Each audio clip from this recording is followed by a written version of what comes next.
Young and the Restless spoilers. The police arrived at the hospital, their faces stern and serious, as they began their investigation into the cause of the accident.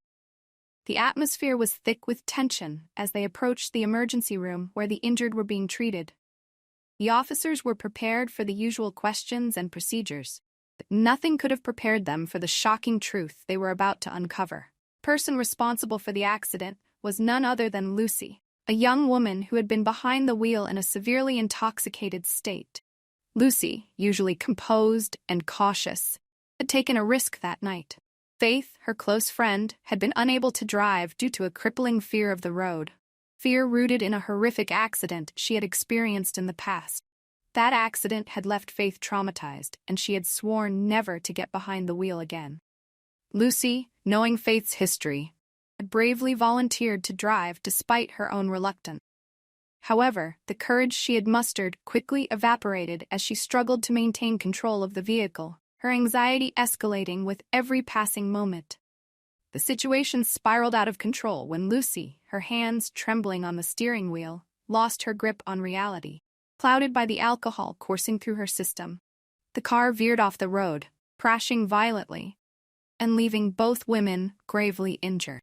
But it was Faith who bore the brunt of the impact. Now she lay in a hospital bed, her body battered and bruised, her condition precarious. The doctors had done all they could. The prognosis was grim. Faith had slipped into a coma, and the medical team was not optimistic about her chances of recovery. They feared that she might never wake up, that she would remain in a vegetative state indefinitely, a shadow of her former self. The thought of this was unbearable to those who loved her, especially to Lucy, who could not shake the overwhelming guilt that consumed her. Faith's body, already weakened by her previous accident, had not been strong enough to withstand another trauma. Her physical frailty made her recovery all the more uncertain. Each passing hour felt like an eternity, as her friends and family waited, prayed, and hoped against hope for a miracle.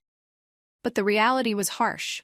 Faith might never return to the life she once knew.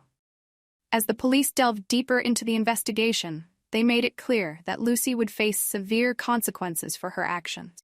The law was unforgiving when it came to driving under the influence, and the fact that Faith was now lying unconscious, perhaps permanently, only made things worse.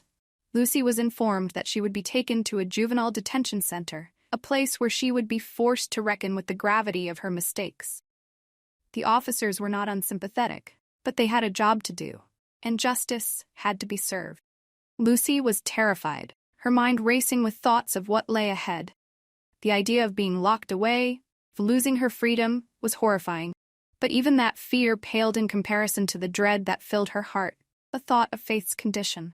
Lucy had always been the stronger one, protector in their friendship, and now she had failed in the worst possible way.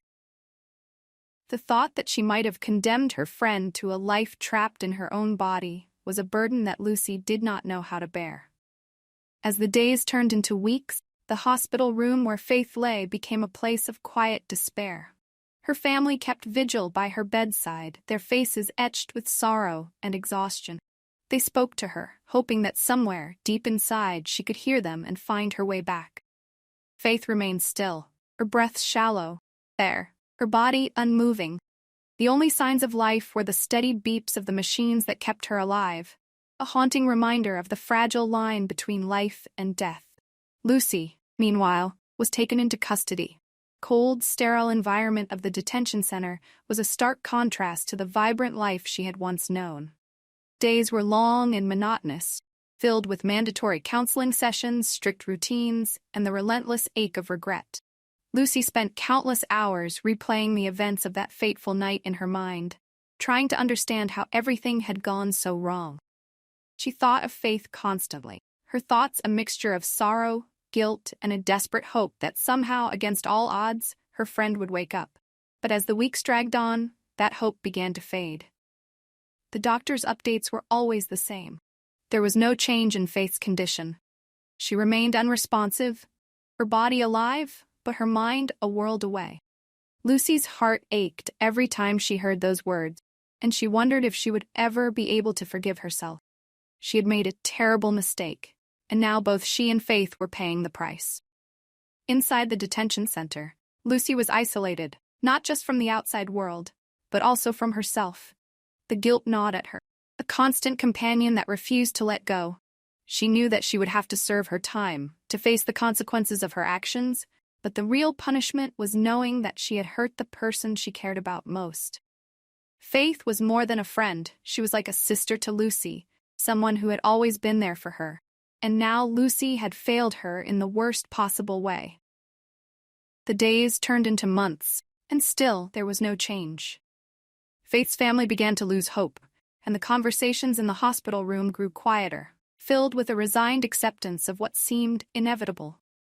Lucy, too, started to come to terms with the reality that her friend might never wake up. The thought was unbearable, but it was one she had to face. Every night, as she lay in her small, hard bed in the detention center, Lucy prayed for Faith, for a miracle that would bring her back. But deep down, she knew that miracles were rare, and that this was a burden she would have to carry for the rest of her life. Eventually, Lucy's sentence would end, and she would be released back into the world. But she knew that she would never truly be free. The memory of that night, the choices she made, and the life that was forever changed because of them, would haunt her always. Faith's fate, whether she remained in a coma or miraculously recovered, would be a constant reminder of the consequences of her actions. Lucy would carry that guilt with her forever, a scar that would never fully heal. And so, Lucy's story is one of tragedy, of a young woman who made a terrible mistake and lost so much because of it. But it is also a story of the heavy weight of responsibility, the profound impact that one moment can have on the lives of so many. It is a story of love, loss, and the painful reality that sometimes, no matter how much we wish otherwise, we cannot undo the past.